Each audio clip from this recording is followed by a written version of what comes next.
dough down, and it's time to sauce it up. Oh boy, is my mouth watering.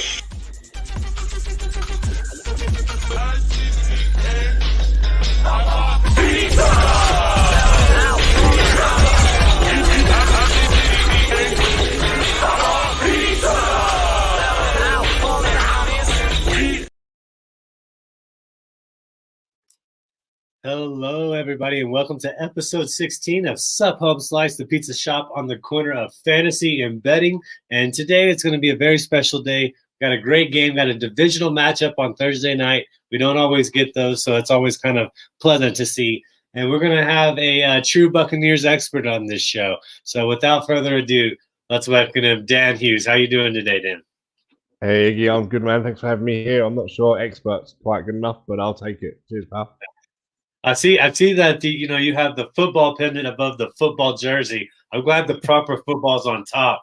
For people that may not know the jersey, such as myself, is that the Spurs or who is that? Who am I looking at over there? Mate, that's a soccer jersey. That's a team called Charlton Athletic, who were good back in the late 90s, early 2000s. We're now down third tier football. So, yeah. Hey, there's always also the flip, right? What comes around goes around. So hopefully y'all will be back on top or back in at least the better league soon, okay? Well, yeah, we'll get there. Let's get down to it, Dan. Where can people find you? Where can people find your work? And what do you do? So I'm at Dan H_Dynasty, as you can see underneath on Twitter, or X as it now is. I've done a lot for 5 Yard. I think most people probably know Murph over here in the UK. And they're both their flagship and their dynasty show. I've been out of it a little while. I've had a bit of a tough time personally for the last sort of 12 months or so. But hopefully sometime later in the season, I'll pick it up again and run into next year. New bits picking up. Nice, man. Well, I really do appreciate you taking your time to join us. If you're watching, just make sure that you go hit that like and subscribe button for me over on YouTube. If you're watching on X, I'll try to see the comments as they pop up. Of course, if you go to the YouTube, you can put your comments right in. We'll pop them up. We'll try to answer them. If you have any fantasy start-sit questions, roster questions, you know what to do. We try to answer those live right here on the show, as well as any bettings questions or bets that you've placed. Just get them in the comments and we'll bring it up. So Dan, the first thing we do for this is called the dough roll. So let me pull that up real quick.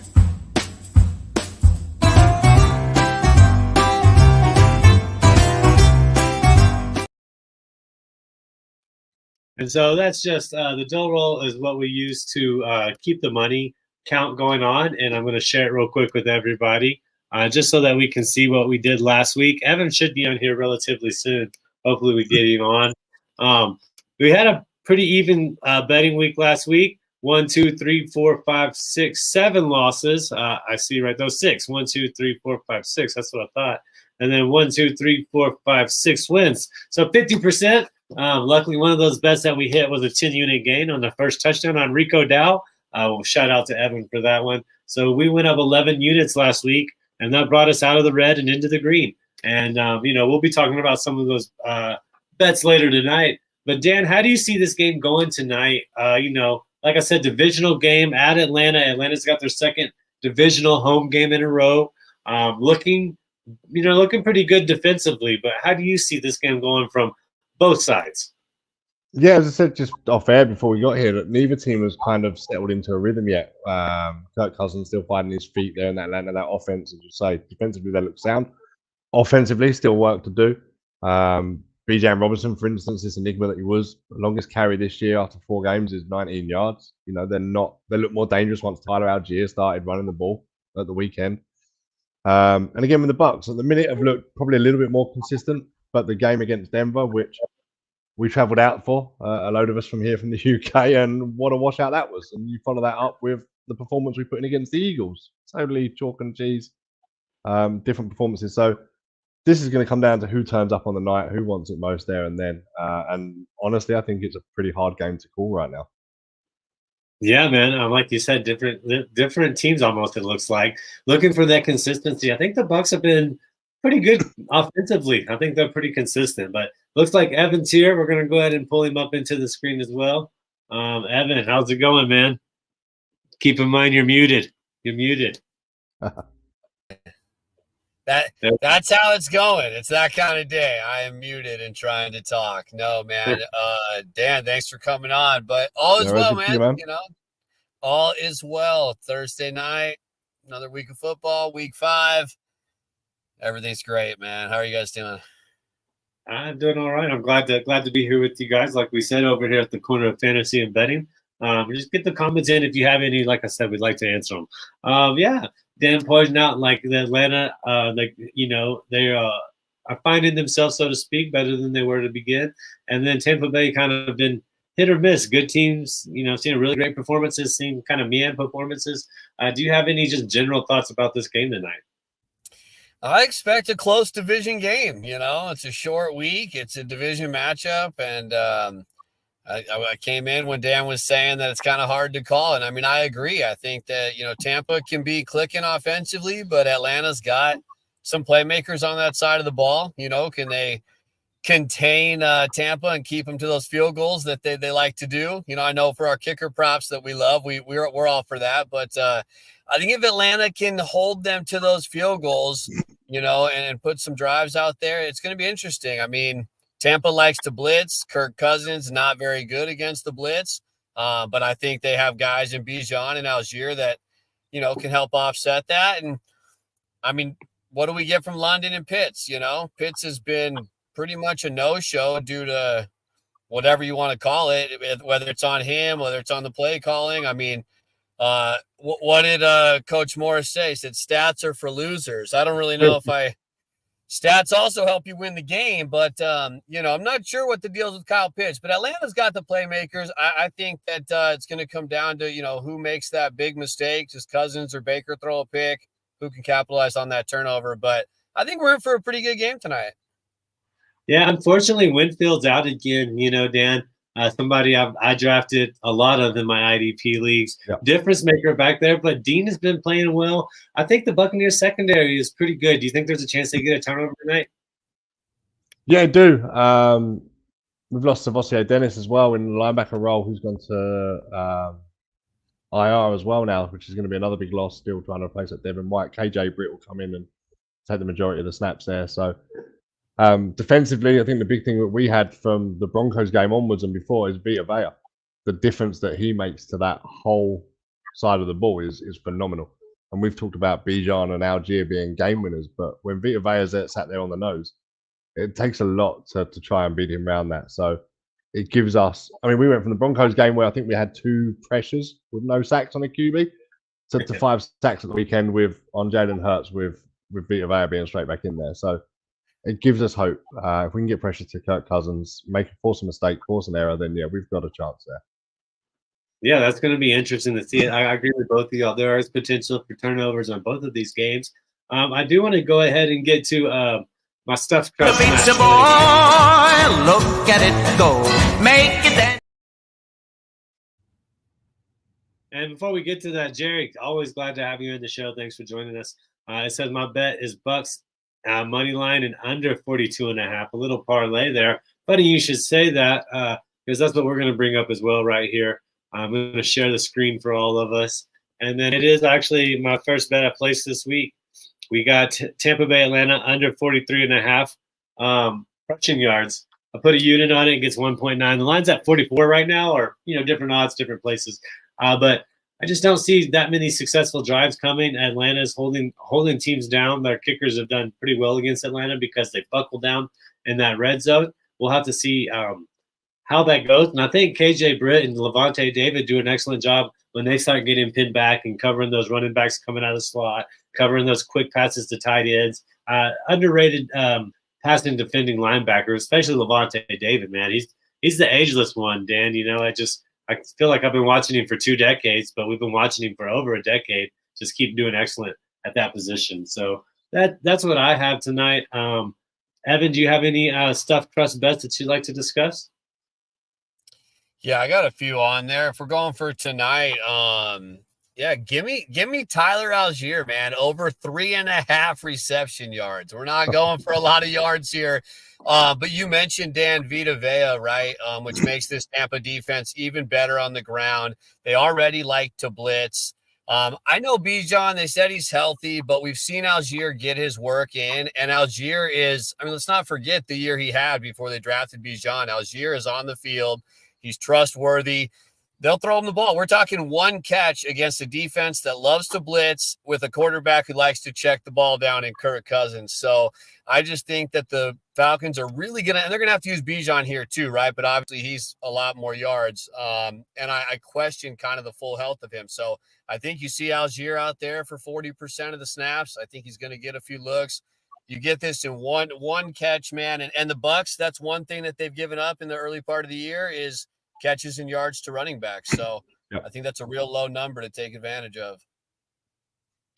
Dan, right there we see have Baker Mayfield as well, over 10.5 rushing yards. I have him in fantasy in quite a few best ball leagues and a couple of my redraft leagues. He's doing quite well, actually, particularly in 6-point per passing touchdown leagues. But what about those rushing yards? He hasn't been afraid to scramble this year. Do you get nervous watching any of that?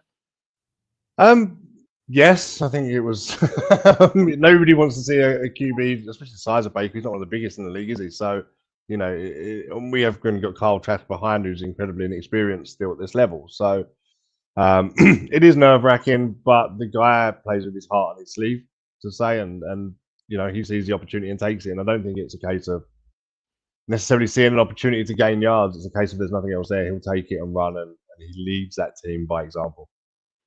No, yeah, he definitely leads by example, and it's a more emotional maybe than Brady, but just as effective. The Bucs have won the last 4 years of the NFC South. Is that correct, Dan? Correct, yeah, indeed. 4 years in a row. So I think this is a pretty important game. You know, it's only week 5, so you know a lot of football left after this.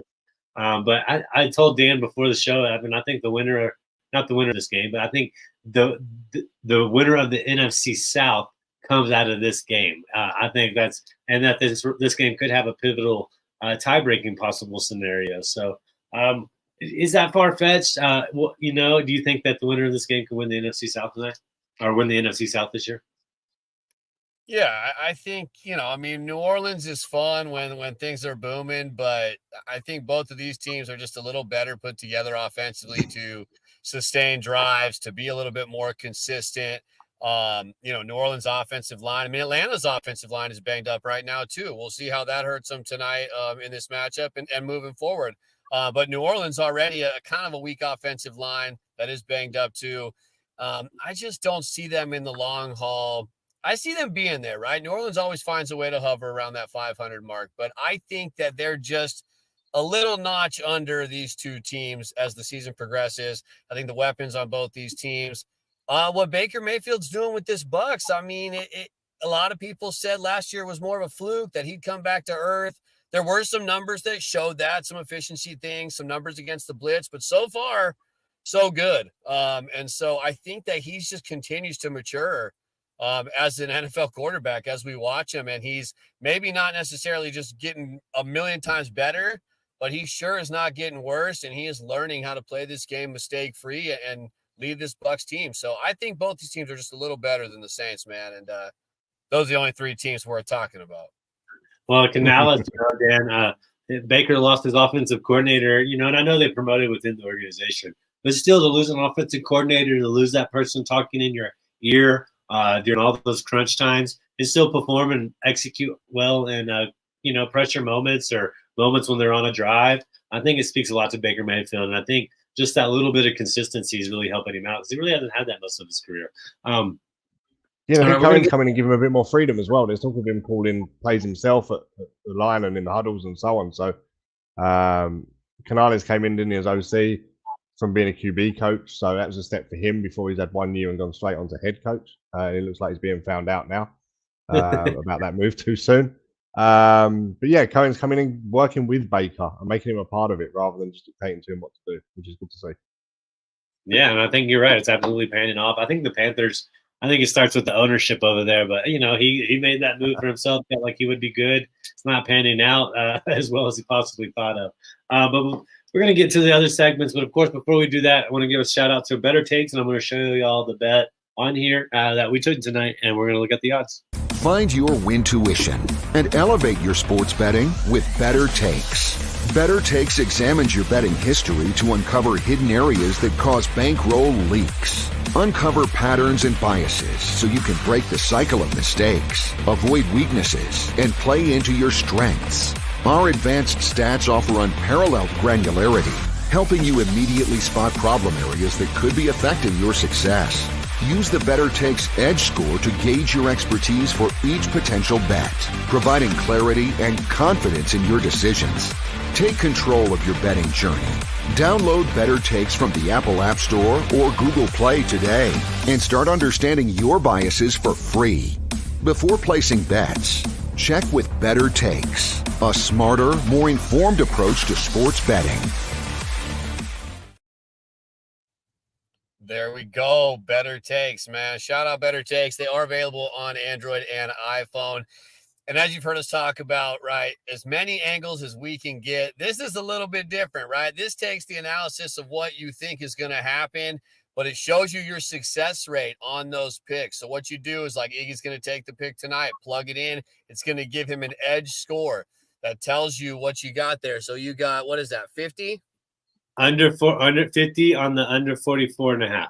So under 44.5, 50. So it's kind of like the winning probability. Anything 50 and above, it's just like the gambling success rate. You want to be over 50 and above. If you're underneath that, it doesn't mean you don't want to place the bet. But what it's telling you is when you bet these similar types of under situations, that's your win probability. Your edge score is telling you how good you are at these. So if I'm getting a win edge score of 25 on unders, maybe there's something in my analysis that I think is good, but maybe not so much. And if I'm hitting on these running back receptions at a 60% clip, obviously what I'm seeing in those numbers, it just gives me another angle to look and see, like, okay, the way I see this game happening, it does play out that very well. So it's pretty cool, man. It's different than anything else that's out there. So download it, check it out, run your bets through there. And hey, sometimes I can tell you I have a low edge score, but I trust the analysis and I'll place the bet. Doesn't mean to say not do it. It just gives you a little bit more, edge there. So check it out. Better Takes. absolutely. Thank you, Evan. Dan, this next segment we're going to do is called The Sauce is Boss. And what it's basically asking is, who do you think is going to have a great fantasy weekend, or who do you think is going to exceed their betting line, which is set at? So we'll start out with you, Dan. Who do you think is going to have a good fantasy weekend? Right after the segment. Cold pizza Tuesday. All right, Dan. So who do you have this weekend? Could be tonight, can be this weekend, having a great game. By way of having a great game, for me, I'm going to the Bills Texans, and a wide receiver by the name of Stephon Diggs, who's probably got something to prove back against Buffalo again. Should be, in my opinion, quite a high-scoring game. Nico Collins has established himself really well there, but the deep threat that Diggs will offer him, I think he'll be up for that game, and I'd expect him to try and aim for him quite a bit and target him in that game. I think you got a great call. Revenge is a dish best served cold, and I think Diggs cares about things like that. So, we'll see how it all pans out for him. Evan, do you have anybody, sauce bet or any fantasy playmakers for this weekend? I mean, I'm trusting Garrett Wilson this week, man, to have a big game against Minnesota. You look at the receivers against Minnesota in 4 games. I mean, Minnesota's given up almost the most receiving yards in the first 4 games of the season. I just don't see anybody on that team that can stop Garrett Wilson. I mean, I know Rodgers was a little banged up, but it looks like he's good to go. I think that this is the game that he breaks out. I think that he's going to have those 7-8 catches for 100 yards and a touchdown.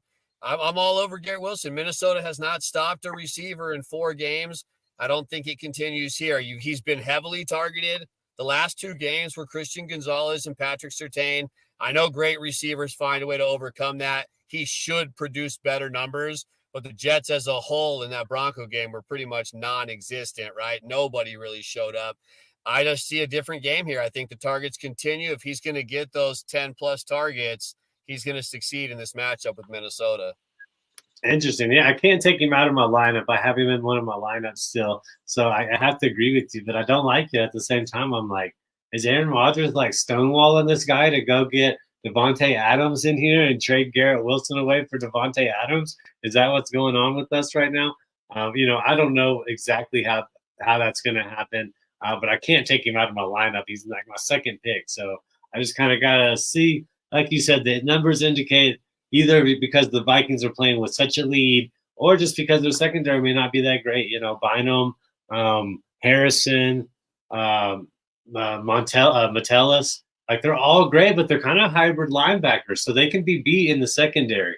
So we'll just see how it all pans out. Well, Harrison Smith's just been in the league about 14 years. I think he's still an excellent safety. He's just lost a step, as they say, as it happens. When you start entering my age and Harrison Smith's age, that's just how it goes, fellas. So here in London looks just like it was at MetLife last Sunday as well for that game. It's going to be cold, wet, and windy. No, man. Well, yeah, it's we'll see how that. Yeah, I forgot that one actually is coming up as well. Minnesota's had. You will, awesome, man. That's going to be. You're going to have to give us a live photo. Just it's all going down.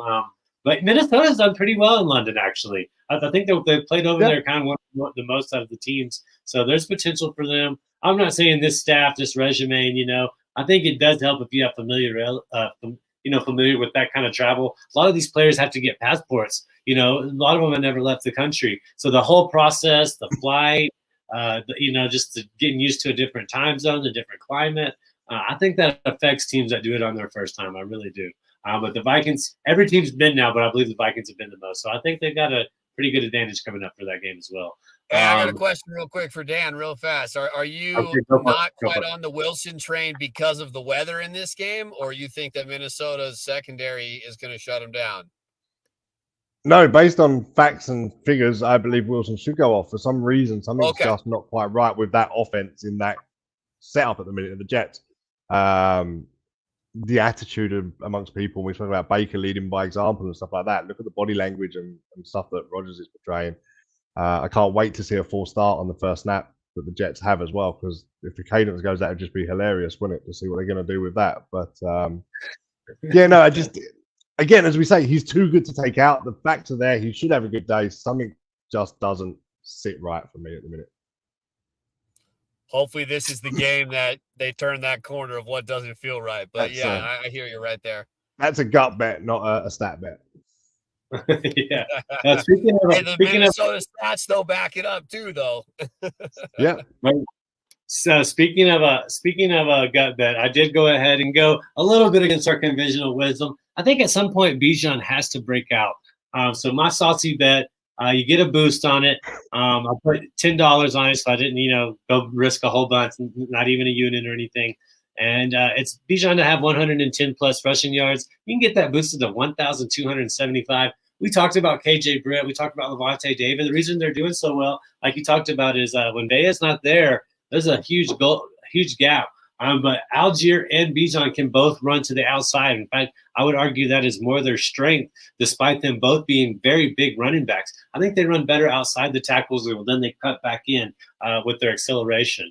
Just looking at film. So I think Bijan has a chance. Maybe they're going to realize Kirk Cousins. Maybe he throws an early interception, and they're like, we're going to have to run the ball against this secondary. Like I said, I think Tampa Bay secondary is also really good. I think that's another reason Bijan could bust out. All he needs is like one big bust out for 60, 50 yards. As Dan said, he's only had a 19-yarder. We need more than 19 yards from the most touted running back that I can remember in a long time. And Dan, that's going to bring me my question to you before we get to our special pizza parlay tonight, where we're going to build a DFS lineup. We're going to build a Sunday DFS lineup, and that's going to be pretty fun. So, Dan, my question to you, Breece Hall, Bijan Robinson, man, from a dynasty perspective, let's just keep it pretty standard. 2 running backs, 2 wide receivers, 2 flex kind of league. Average bench, pretty deep bench. Let's say we got about a 9-10 bench.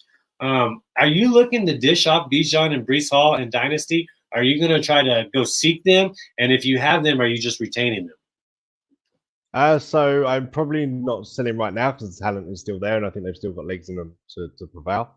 I think Bijan for me is probably favoured because of Cousins' ability to check down and Rodgers is maybe want to be a superstar. Maybe that's a feeling more than anything else, that he'll look for the difficult throw rather than use Brees Hall, who got very few carries. So I think he got 2 carries in the second half against the Broncos at the weekend, which is just absurd. Am I buying them? Yes, if the price is right, but I don't think many people are going to be willing to let them go at cheap. I think they've got an inflated point of who they are and what they've got right now. And again, would I sell them? Yeah, do you know what? If the right price come along, if I'm a contending team and someone like Derrick Henry right now comes up available and I can get a right package, yeah, I'll swap that all day long. Okay.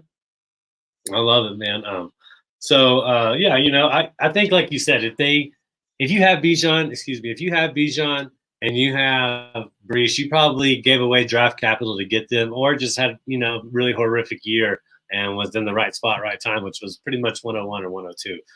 You know, it didn't when our years they came out. So we're taking a look at that. And like I said, normally we run the pizza parlay. You know what that means. We usually put together 2 or 3 betting angles. Evan and I have one. I think JC might have one for tonight too, for the Thursday watch along. Remember, when you think of Thursday football, think of the sports affiliation. We start it right here on the corner at the pizza shop of fantasy and betting, and then we go into Thursday check down with our Hall of Famer Greg. Tip is usually there as well. He's not going to be there tonight, so Greg will be showing why he's a Hall of Famer. And then we go right into the Thursday watch party every Thursday. JC and I, sometimes Evan, sometimes some more TSA people. Anybody's welcome to really come and join that. But we just watched the first half of the football game. I'm going to be stuffing the envelopes for Fantasy Football 7 from the Kawasaki's disease awareness, you know, getting those ready to send out to the hospitals. And we kind of hang out and have a good time. So if you get time, come check that out. All right, so let's just get right to our pizza parlay. Here's the segment.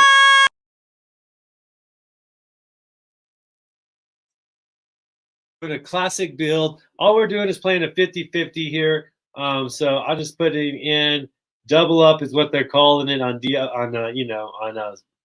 DraftKings. So we're just going to go in order. We're just going to pick positions. So in case anybody doesn't know, what you have to do is you have to have a quarterback, running back, wide receiver, wide receiver, wide receiver. So 3, tight end, flex, and a defense and special teams. All right. And our budget's $50,000 on DraftKings. Dan, you are our guest. Who do you want to build our lineup around? And just give us, you know, a sentence or two on why. I'm going to take something in line with what I said earlier, expecting Stephon Diggs to have a big game, expecting maybe the Bills to lead that game and to throw. I'm going to pick up CJ Stroud. CJ Stroud is our quarterback. I love it. And it's at Houston as well. So I'm kind of stoked about that as well. CJ Stroud, 7,200, averaging about 17.8 a game. Evan, who do you want on our roster, and a little bit of why? I mean, if we like that matchup there, then we should probably go with the stack and add Stephon Diggs, right? I mean, the value of Stephon Diggs as opposed to Nico Collins, who, I mean, my goodness, Nico Collins has just been a man on fire. You know, but I like the narrative, right? Feeding Stephon Diggs. I think it's in his nature. I think he wants to go back and show what's up. And if we got the quarterback, I'm all about the stack. And I think that, you know, Buffalo's going to be able to score. I mean, we've seen Houston give up plenty of points. But I don't think Buffalo's quite seen the high-powered offense, you know, quite like this. I mean, I know Derrick Henry ran the ball all over him, but, you know, Baltimore didn't have to throw. So if we're going Stroud to put up big numbers, let's go with Diggs. I love it. Yeah, and they got a pretty good passing core over there. All right, I'm just going to go for a tight end option, going a little bit, I guess, with the Homer pick. But I told JC, I believe, I was like, if somebody's going to have a good game, it's going to be Kraft as opposed to Musgrave. Now, Musgrave looked good last game. But Tyler Kraft this week said, we're not playing to the championship expectation we had prior to the season beginning. And I think he's taken on a little bit of a leadership role. And guess what? The Los Angeles Rams are terrible, terrible, terrible pass defense. One of the worst in the league as well. And they have a rookie safety and a safety that was not played in all last year as their 2 starting safeties. So we're going to go Tyler Kraft. He's only 3,500. He's averaging 8 points per game. If he gets us 8 points, I'm going to be happy. And a little bit of a value pick for us against what should be a good matchup. So just to reiterate, we still need 2 running backs, 2 wide receivers, and a flex in a defense. Dan, you're back there, my friend. I'm going to spend a bit of money again, guys, and I'm going to take probably the hottest running back for value at the minute going in Kenneth Walker. Put up 27 points per game, the 2 games he's played, and he's got a home game against the Giants where you'd expect him to lead and plenty of potential for him to run that ball. Yeah, and he's actually relatively affordable, 1,000 less than the most expensive running back. So great call there, Dan. He's on my fantasy lineup, so I'm glad you said it because I was probably going to say him as well. Evan, who would you like to have, sir? Hey, what's the word on Jonathan Taylor? Is he playing? Have we heard? It's still questionable, tag man. So yeah, I mean, I do like as a cheap play. If Taylor's not playing, man, I think Trey Sermon is a sneaky cheap play against this Jaguars team. When Sermon's gotten the 10+ carries, he's gotten 80+ yards, and I think the Jaguars haven't been able to stop anybody. But if we don't know if he's going to play, he's 5,700 this week. That's about the same price as Jerome Ford, DeAndre Swift, Chris Brown. So, I mean, if you want to go for it, we can go for it. How much is Ramondre? Ramondre Stevenson, he's right there with him. He's $3,000 more. I mean, we know for sure that Ramondre is going to play. I like Ramondre this week. I think, we saw Tony Pollard and Tajay Spears have success. I know New England looked awful, last time out, but they're at home. Miami has not been good. I see zero reason to think that Miami is going to get up the way that, the Jets did or anybody else did. I think that they're able to feed Ramondre in this one. So I do like Sermon as a sleeper, but not knowing the status of Taylor, I like Ramondre, man. All right, we got Ramondre locked in. So we got 19,000 for what's remaining. I think I'll go our defense. I'll be our defensive guy. It's pretty hard for me not to want to take the Seahawks here, Dan, when we review this game against the Giants. But also, we could be looking at the Broncos at home for a little bit less money, man, against the Raiders. Division battle, maybe no Devontae Adams. They just held the Jets pretty low. I know it's just the Jets, but I don't think the Raiders have the offensive roster that the Jets have, personally. So let's go with the Broncos, guys. They're averaging 10.5, only 2,900. That's going to give us a little bit more wiggle room. So we need 2 more wide receivers and a flex. So, Dan, what else you got for us? Well, I spent big on the first 2, so I better try and save a bit of money on this one. So I'll head to what appears to be Brock Purdy's favourite target in the early part of the season, with all the trouble with Ayuk potentially leaving and Debo injuries. And Juwan Jennings seems a pretty fair price, averaging nearly 20 points per game. Yeah, almost 19.6 per game, going against the Cardinals, who looked pretty terrible, in my opinion, last week. I love it. That's a great pick. All right, that gives us about 5,550, Evan, for who you would like to take, either wide receiver or a flex. All right, give me some guys that are around that price range. All right, let's see. We're running out of money. You got Jacoby. Here's some pretty good ones, honestly. Wan'Dale Robinson, Christian Kirk. We're not playing Waddle. Jacoby Myers, Cortland Sutton, Romeo Doubs. Jerry Jeudy. They're kind of all in that price range if you want a wide receiver. Give me Christian Kirk. Okay. They finally, I know Brian Thomas is great, and they're getting him involved too. Obviously, the Jags have had to throw the ball, right, because they give up plenty of points, but we've seen that Indy gives it up. They've started to target Kirk, and I think Trevor Lawrence has started to remember that Christian Kirk had 2,000+ yard seasons and is a machine when you feed him. I know Ingram's probably coming back in this one, but I think they got to keep feeding Kirk. He is very good and capable, so I think he's a nice slot right there, man. Yeah, he had an ankle sprain right before the season began, and it kind of got swept underneath the rug. So I think he's going to be back to it. I like the call here. And you know what? That leaves me another homer pick. Thanks, guys. Romeo Doubs, no Christian Watson. We're going to attack this Rams secondary. They're awful. They're so awful. They have no secondary. They're missing Aaron Donald. I knew it was going to be – I rated it as a bottom 5 heading into the year, and it's holding up to be true. If they didn't have Matthew Stafford right now, they would not be – they would be blown out every game if they didn't have Matthew Stafford right now. So we're going to take Romeo Doubs without Christian Watson against that team. And you know what? That's been all of our money exactly. Great job, guys. Let me review it, and then we'll get out of here real quick. See if y'all have anything else y'all like to add. So we got C.J. Stroud.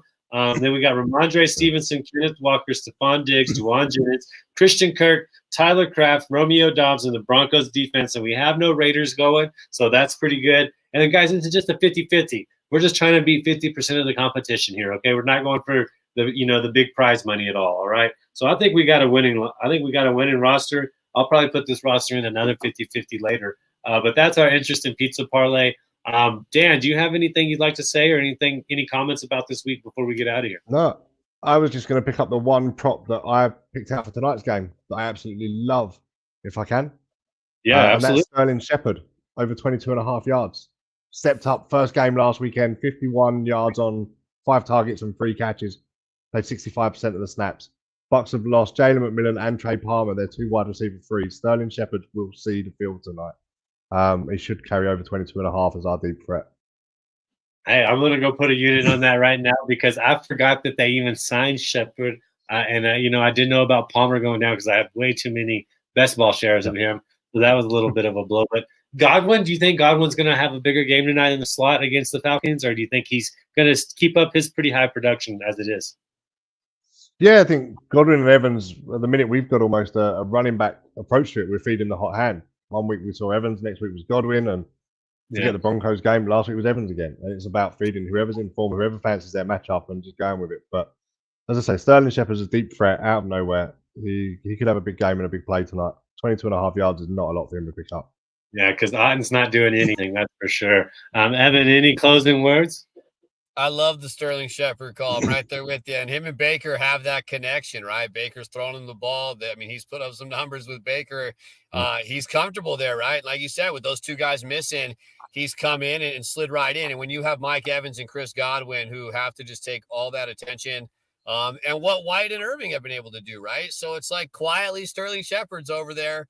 That's a pretty low number. And so I love it, man. If we were building a lineup tonight, he was going to be kind of a sleeper DFS guy for tonight. So if you're building a lineup tonight, put Sterling Shepherd in it because he's got to be pretty dang cheap. But no, man, looking forward to tonight. Glad we could have Dan on and talk. And we got to get some live footage from that game on Sunday for sure. I'll set you up some, man. And, well, it might not be straight. I'll be in the pub for a few hours. We'll see how it goes. I love it. Yeah, Dan, thank you so much. I just went and put 2 units on that bit. I got all the confidence in the world on you whenever you're talking about your Buccaneers. And if they decide to double Evans, he's going to be forced to do something. That's just the bottom line, So, all right, guys, I really do appreciate you all for sticking with us. We had a lot of viewers today. As always, you're so appreciated. Thank you for taking time out of your day to come and spend with us. If you have any questions, please shoot them over to me, Evan. Of course, you can find Dan, like you said, Dan H_Dynasty on the X, Twitter, whatever you're calling it these days. And thank you once again, Dan. And you all have a wonderful day. We'll see you later tonight. Take care.